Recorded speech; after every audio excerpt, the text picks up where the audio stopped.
C'est l'une des icônes mondiales. L'un des plus grands joueurs de l'histoire du football.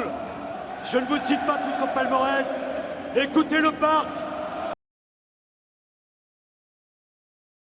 Eh bien, aux Antilles françaises, l'augmentation des contaminations se traduit en effet par une explosion des formes graves. Les capacités hospitalières sont qui plus est contraintes par le caractère insulaire, avec un risque de saturation important. Nous sommes donc aujourd'hui, en Guadeloupe, en Martinique en particulier, devant une situation dramatique qui implique une solidarité inconditionnelle de la nation tout entière.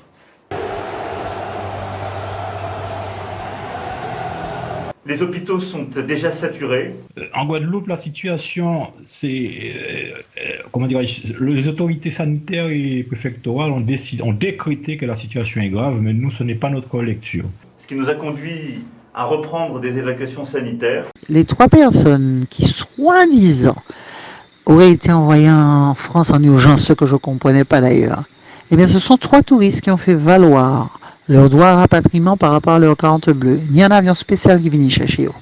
Non mais, ce degré de manipulation et de mensonge, c'est effrayant, quoi. À faire appel à nos armées.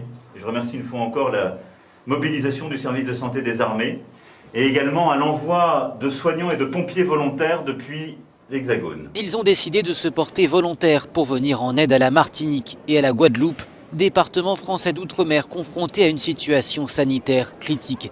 On n'a pas beaucoup d'infos, nous, sur le départ, à part la destination. Et je me dis, quel que soit l'endroit où je vais, quelles que soient les conditions, on donne le meilleur de nous-mêmes en fait. Bonjour à tous, je présente le personnel soignant venu nous prêter main forte. Donc ils sont tranquillement sur la plage, ils sont arrivés depuis hier.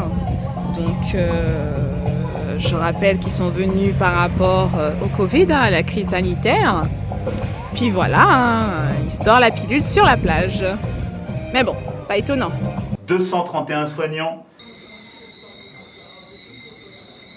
et 70 pompiers sont partis mardi après-midi vers nos Antilles pour augmenter nos capacités. Sapeurs-pompiers ont été utilisés dans une propagande pro-vaccinale pour dire aux gens, pour faire peur aux gens, parce que nous-mêmes nous payons, pour faire peur aux gens, pour dire aux gens que les pompiers sont débordés.